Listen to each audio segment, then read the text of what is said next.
Koikimedia bringing the work out of your steps. And you are not networking and river. Got to shell in here.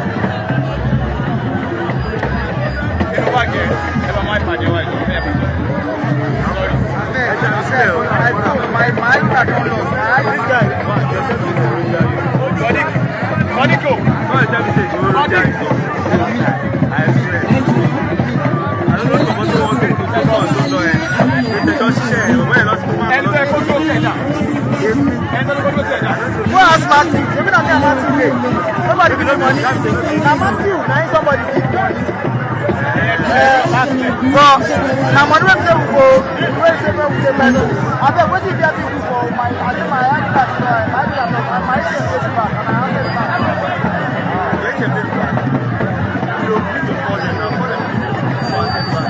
I don't get their number. This can finish bawo. Let me finish.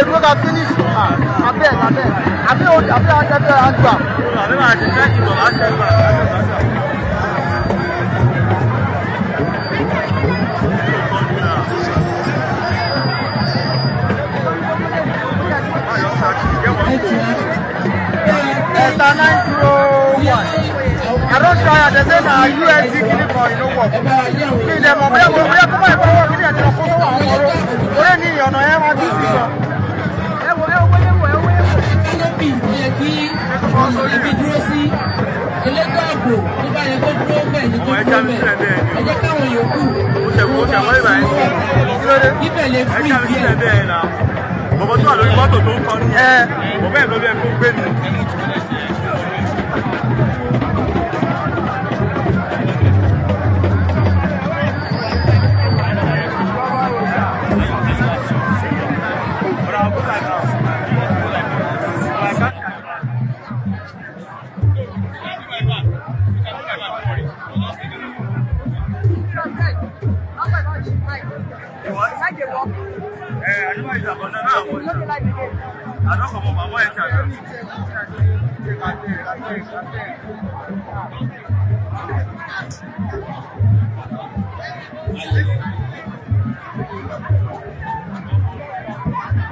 Plus 234 1280 2500. Only don't look good. What I can say.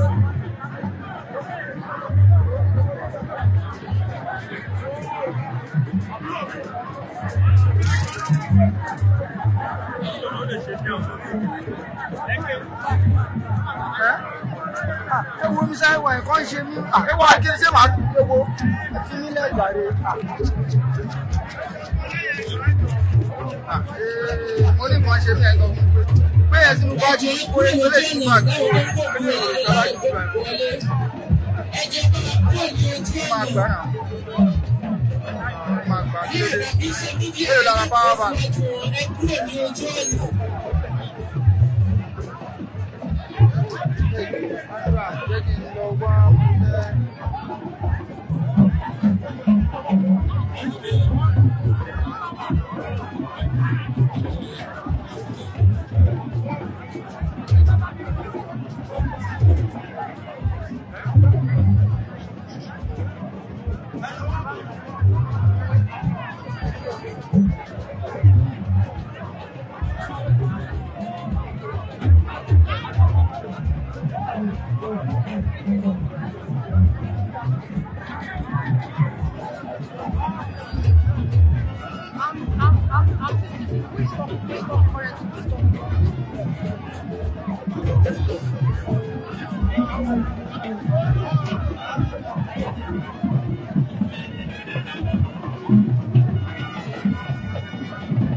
Koikimedia bringing the work closer to your doorstep.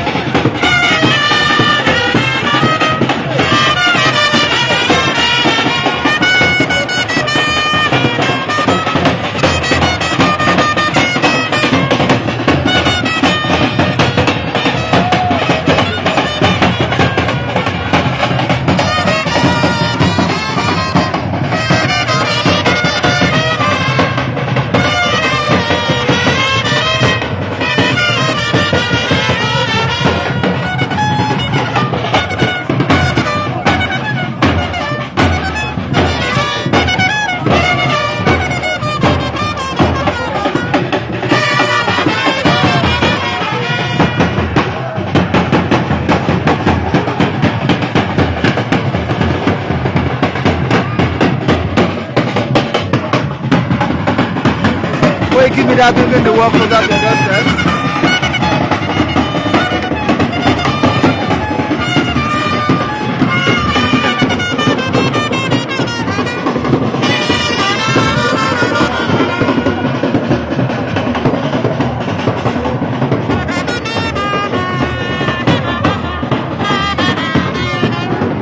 Koikimedia bringing the work closer to your doorsteps. Today be the date of 22 February 2024.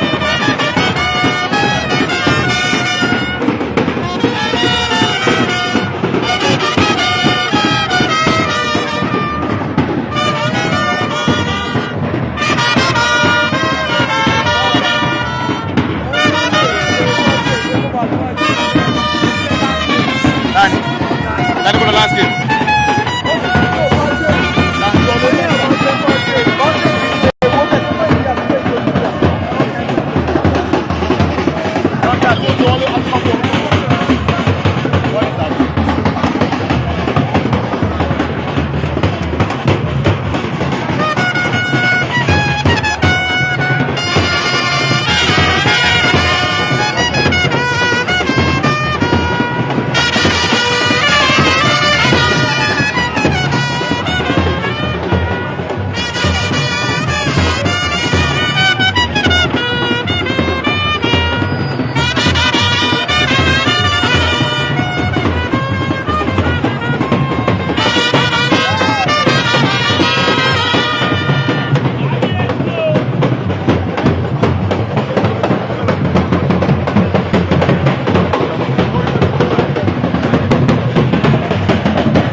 ẹ má lọ kọ́ trákọ́ọ̀dù ẹ má lọ kọ́ trákọ́ọ̀dù ni.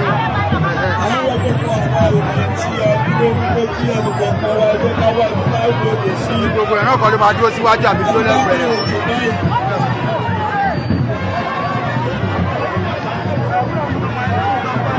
My husband is my wife. I misplaced my ATM card and I want you to help me block it. I will call my bank number now. You know what? 00 41 86 5012.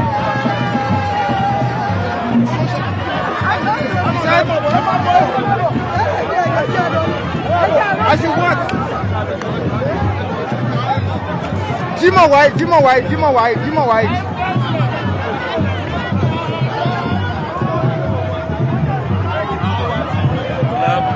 4186 5012. 5012. 00 4186 5050 50 5012. Okay.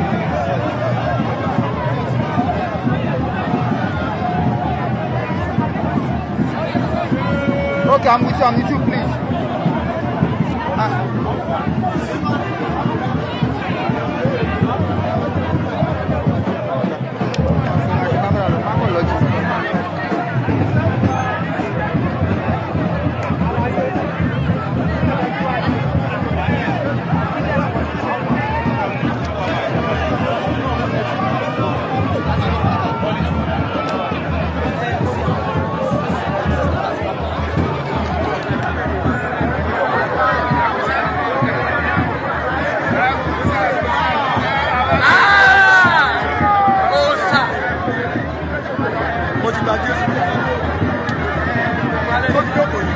Hallelujah. Yes, Undertaker. It is time for program.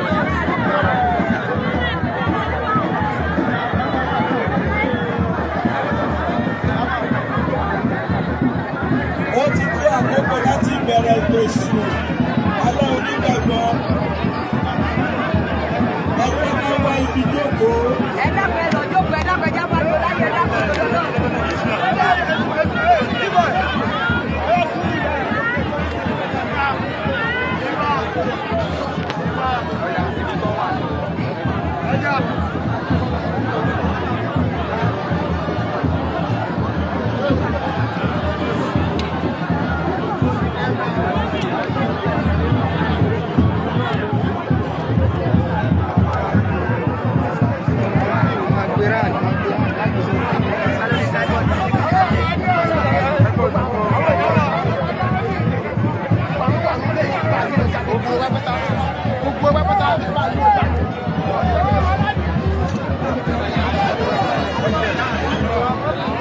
Ẹjẹ́ ká wá bí jókòó, ẹjẹ́ wá bí jókòó. A ti fẹ́ bẹ̀rẹ̀ ètò ẹ̀sùn alẹ́ onígbàgbọ́. Wọ́n máa ń sẹ́rà Àkẹ́kẹ́ Adéyẹmọ. Máa kán kí ní rẹ̀ o. Ẹ̀jẹ̀ mọ́ máa kán mẹ́rin kán kí ní rẹ̀ o.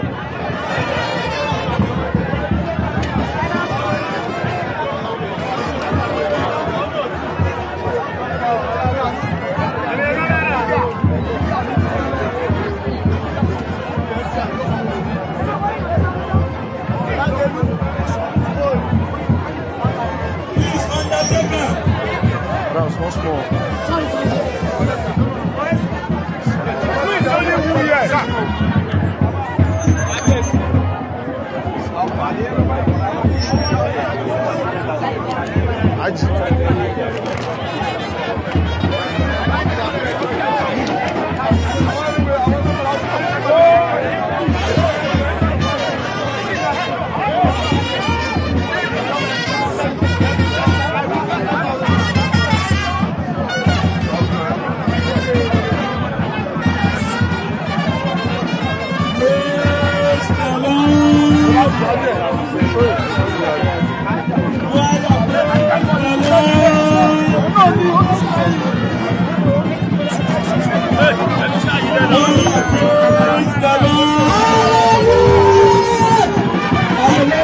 Àwọn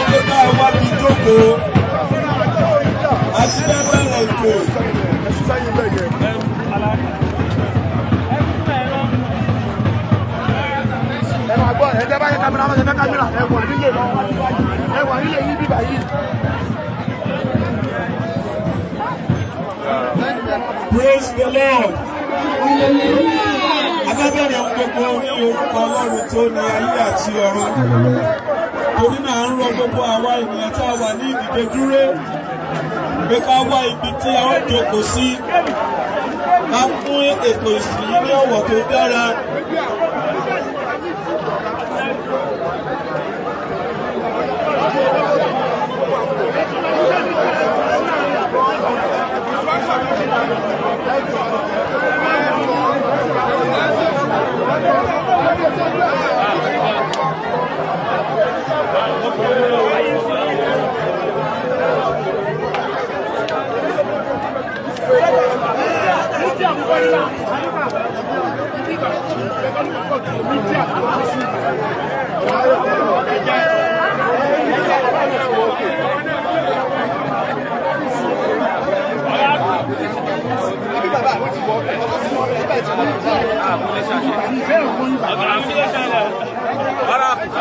Ẹ jẹ́ ká wá bí jókòó, ẹ jẹ́ ká wá bí jókòó.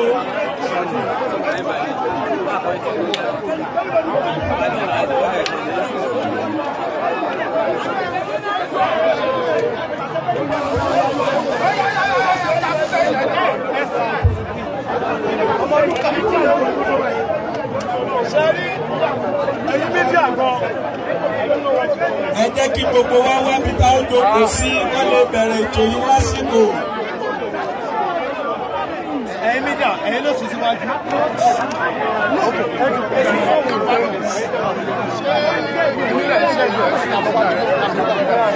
Oya, ẹ̀yin mídíà kan ẹjọ́ yìí máa ń sọ yìí fún ẹ̀sìn ẹ̀ka. Ẹ̀yin mídíà. Bàbá tábà sẹ́yìn yẹn kò ní kílẹ̀ dáadáa. Kò ní kílẹ̀ jọ. Ẹ wo.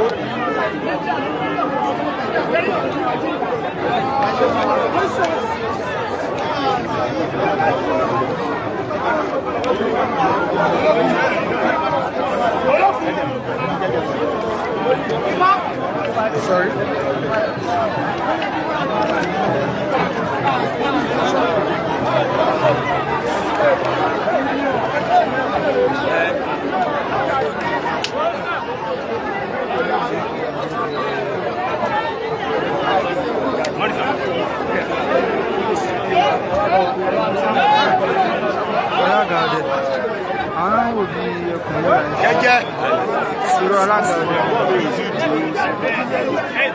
Báwo ló yẹn nìyẹn? Báwo ló yẹn nìyẹn? Mrs Alice Atola yọjú sí mi níbí. Alice Atola. Mo wà nínú mọ́tò gbà tó wá béèrè. Mo fẹ́ rí Ǹjẹ́ àmọ̀ kó wà ní mọ́tò náà? Mo wà lẹ́yìn náà. Koikimedia bringing the world closer to your doorsteps. Alice. Said Balogun, rest in Mrs. peace. Yorùbá Nation Mama, no going back. Yes, no going back. Michael Akindoye, Yorùbá Nation, no going back. Yes, confirm. Praise and worship.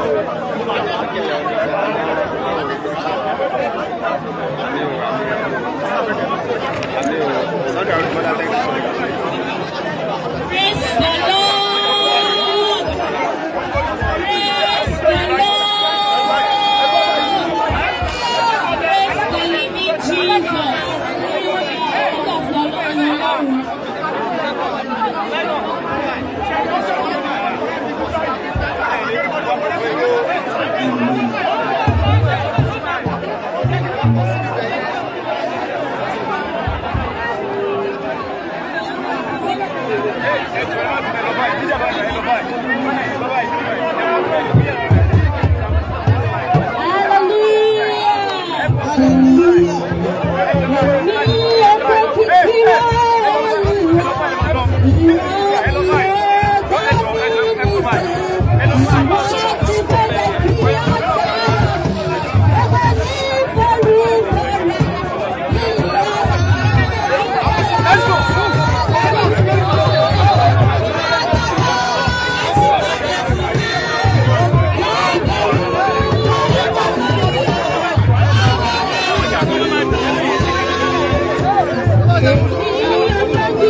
Koikimedia bringing the work closer to the doorstep.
yín ló wà.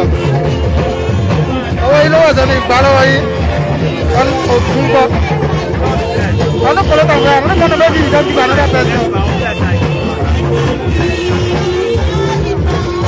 You were the best day. I don't connect my own thing. So that's all that.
The Lord, afẹ́fẹ́ wa sínú ètò ìsìn pàtàkì.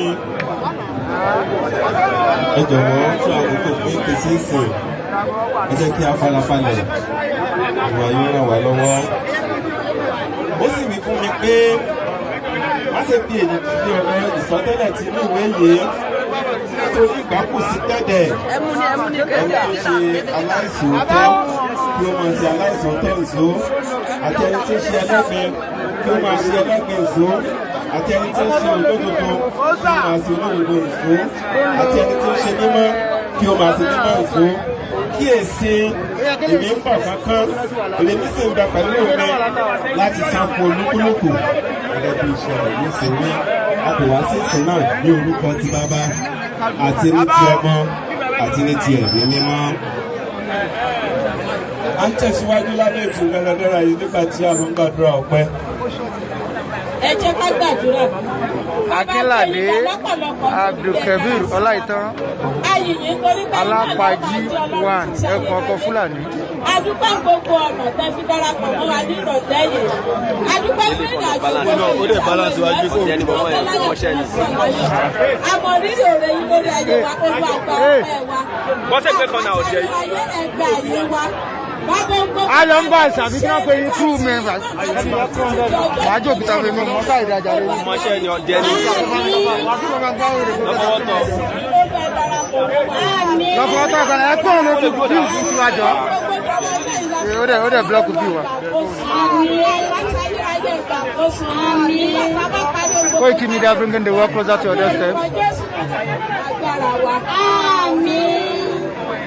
Ẹ jẹ́ ká jókòó nígbà tí a tẹ̀síwájú. Wọ́n darí wa nínú orin ìbẹ̀rẹ̀ nígbà tí mo gba arábìnrin kan lájà yìí. Mo darí wa. Hallelujah. Nígbà tí a ń tẹ̀síwájú nínú ètò ìsìn alẹ́ onígbàgbọ́ ti bàbá wa Sarah Bùkà Adéyẹmọ. Ìwé prógámù ọ̀rọ̀ wa sí ojú ewé kejì. Àwọn tí a bá ní ìwé ìjọ orin onítẹ̀bọ̀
Koikimedia bringing the world closer to your doorsteps.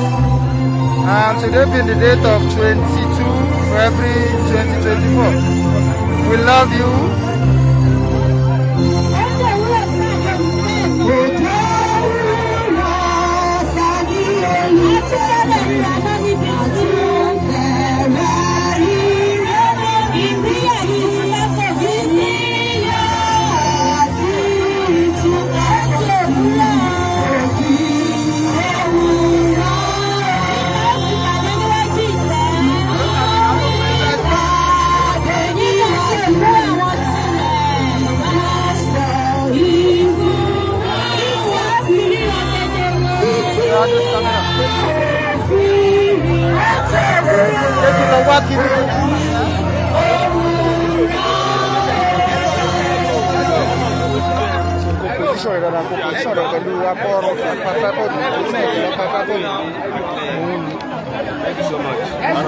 Mrs Alice Fatola, Mama Alice Fatola,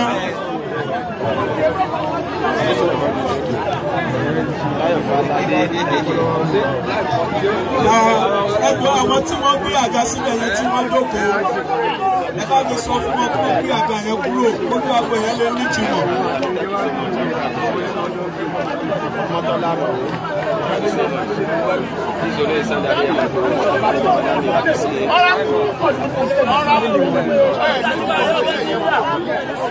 You people that say you need what you see now.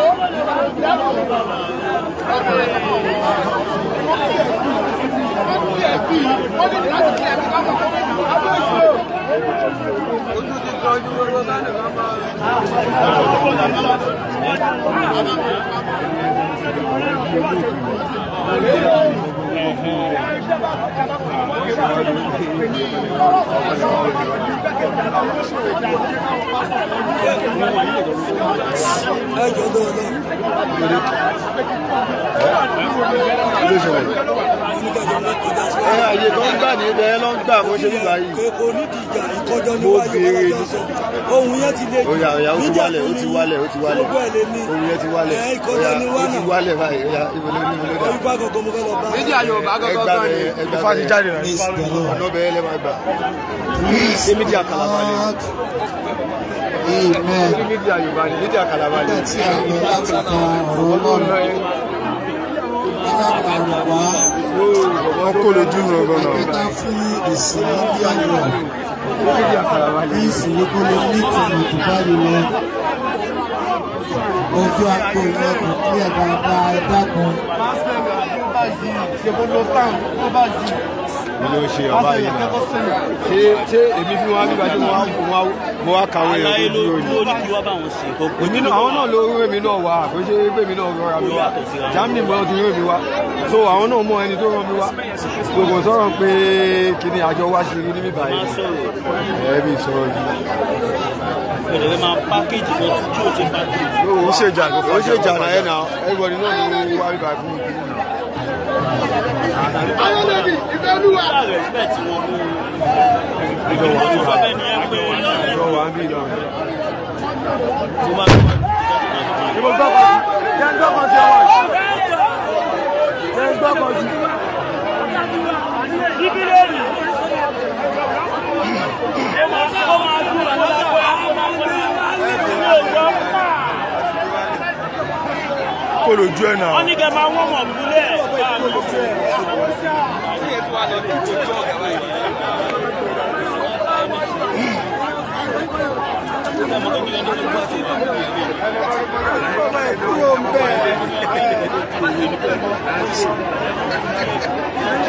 Mo lọ ṣe yìí.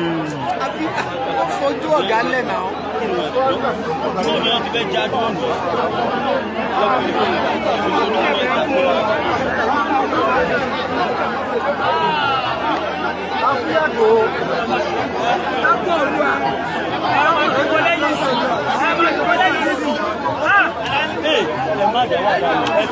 Nígbà tí à ń tẹ̀síwájú nínú ètò yìí, a fẹ́ kà fún wa láti inú ìwé oníwàásù.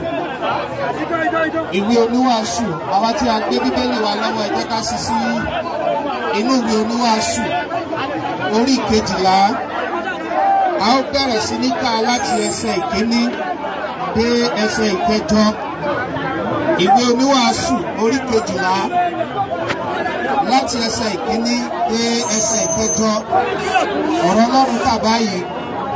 Rántí Ẹlẹ́dàá rẹ nísinsìnyí ní ọjọ́ ìwé rẹ nígbà tí ọjọ́ ìbí kò tíì dé àti tí ọdún kò tíì súnmọ́ etílé nígbà tí ìwọ ó wí pé èmi kò ní inú dídùn nínú wọn. Nígbà tí oòrùn tàbí ìmọ́lẹ̀ tàbí òṣùpá tàbí àwọn ìràwọ̀ kò tí ì sú òkùnkùn àti tí àwọ̀ sánmà kò tí ì tún padà lẹ́yìn ọjọ́. Ẹsẹ̀ ìkẹta ní ọjọ́ tí àwọn olùṣọ́ ilé yóò wárìrì àti tí àwọn ọkùnrin alágbára yóò tẹrí wọn bá. Àwọn òòlọ̀ yóò sì dákẹ́ nítorí wọn kò tó nǹkan àti àwọn tí ń wọ́de lójú fèrèsé yóò sú òkùnkùn. Ẹsẹ̀ ìkẹrin tí ilẹ̀kùn yóò sì ṣe é ní ìgboro nígbà tí ìró ọ̀lọ̀ yóò rẹlẹ̀ tí yóò sì dákẹ́ tí ohun kíkí ẹyẹ àti ti gbogbo àwọn ọmọbìnrin orin yóò rẹ̀ sílẹ̀ àti pẹ̀lú tí wọ́n bẹ̀rù ibi tí ó ga tí ìwà ìríra yóò sì wà ní ọ̀nà àti tí igi àmọ́dì yóò tanná tí ẹlẹ́ngà yóò di eérú tí ìfẹ́ yóò sì sá nítorí ọkùnrin náà sí ilé rẹ̀ pípẹ́ àwọn aṣọ̀fọ̀ yóò sì máa yíde káàkiri. Ẹsẹ̀ ìkẹfà tàbí kí okùn fàdákà kí ó tó tú tàbí kí ọpọ́n wúrà kí ó tó fọ́ tàbí kí isà kí ó tó fọ́ níbi ìṣú tàbí kí àyíká kẹ̀kẹ́ kí ó tó ká níbi kànga. Nígbà náà ni erùpẹ̀ yóò padà sí ilẹ̀ bí ó ti wà rí, ẹ̀mí yóò sì padà tọ̀ Ọlọ́run tí ó fi fúnni. Ẹsẹ̀ ìkẹjọ asán nínú asán oníwàásù wípé gbogbo rẹ̀ asán ni kí Olúwa kó fi agbára fún ọ̀rọ̀ rẹ̀ nínú ayé wa lórúkọ Jésù Kristi. À ń tẹ̀síwájú nígbà tí ó kọjá sí àtẹ̀kùnkùn kan nígbà tí arábìnrin Dorcas Adéyínká tó ń darí wa nínú ọ̀nà. Praise the Lord. Ẹ jẹ́ ká ṣí program ọ̀rọ̀ wa sí page 2 ojú ìwé kejì. Àwọn tábà ní ìwé orin ìjọ onítẹ̀bọmi lọ́wọ́ ẹ jẹ́ ká ṣí sí 487. A ó ra pàdé létí odò. Tẹ́sí áńgẹ́lì ti tẹ̀ tó mọ́ gara bíi kírísítálì lẹ́bàá ìtẹ́ Ọlọ́run.